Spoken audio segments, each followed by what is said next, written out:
Here's my prediction on what I believe will happen in 2026 for the cryptocurrency market.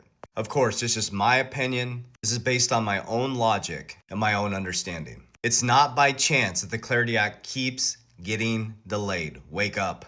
The Ripple case got delayed for 5 years? That's weird. Or it's not. If you just go on the SEC website, egregious cases last about 12 to 24 months. But the Ripple case lasted 5 years. That's interesting.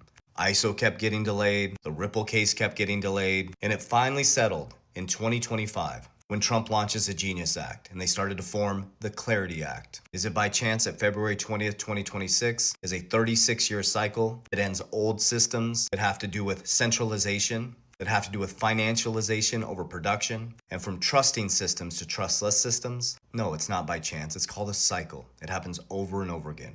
And why people get wrecked is because they think it's different this time. Now, the Clarity Act's getting delayed over and over again. Guys, it's not going to get passed, just like the Ripple case is not going to didn't get passed until the banks are ready. What you're experiencing is massive manipulation in silver, cryptocurrency, and what they're doing is they're prying your Bitcoin out of your hands, your XRP out of your hands, your Solana out of your hands. And if you can't handle the emotion, you're going to get wrecked over the next 24 months. And you can't control your emotions because you don't have a plan. You're hoping that these cryptocurrencies are going to make you all of a sudden a multi-millionaire because of these influencers promoting that. That's not how winning is done. How winning is done is building conviction on the assets, dollar cost averaging when they go down, and creating a dollar cost average plan along the way. And holding the line long enough, just like Amazon, Google, you will have a moment eventually, and then you pull profits and you build an ecosystem. So here's what I think is going to happen. Of course, it's just my opinion. Save the video, see how I do. I think Bitcoin's going to have a rough year, and I'm here for it. I'm going to buy as much as I can. It is Bitcoin's enemy year. Billionaires use astrology. Millionaires use charts. JP Morgan. He said it backwards. Millionaires use charts. Billionaires use astrology. Why would a leader of a bank say that? Do your own research. It's its enemy year. So you probably will have great buying opportunities for Bitcoin this year. But I feel like, and I'd love to hear your opinion, is you're going to see a decoupling of utility tokens. And when the Clarity Act passes, you're going to have clarity. And that has to do with the cycles. Is it by chance that it's called Ripple, the age of Aquarius? Guys, it's all by design. Just like you are. That's the cool part. So I've lost most of you by now, and that's okay.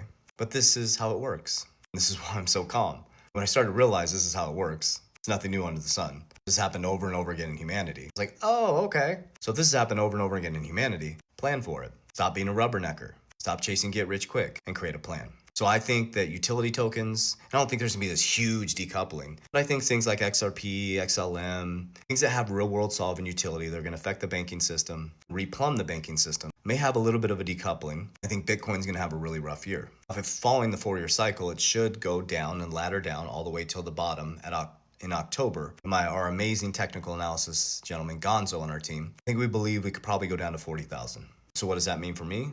Blue light special, baby. If you remember Kmart, I'll be buying the shit out of it. So all I'm doing, guys, is when it goes down, I buy calmly on the way down and I bring down my dollar cost average. I buy every single day. I DCA just a little bit. I buy Bitcoin, XRP, Solana every week, and WLFI every day. My top 4 are XRP, Bitcoin. I'll give you my percentages. XRP is 43%, Bitcoin is 40%. Then it drops off pretty significantly to WLFI and Solana. That would be my top 4. Do you, boo-boo, as Jeff says. Do your own research. I'm just being honest what I do. I also have stocks. ABTC is my number 1. XXI, you can see that my zone of genius is crypto and digital assets. ABTC is a Bitcoin treasury and a Bitcoin mining company. XXI is a Bitcoin treasury, the number 3. Number 1 is Strategy B.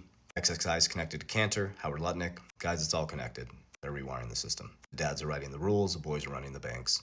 Don't get disillusioned by all this stuff. And then I have my dividend stocks, and I have a system.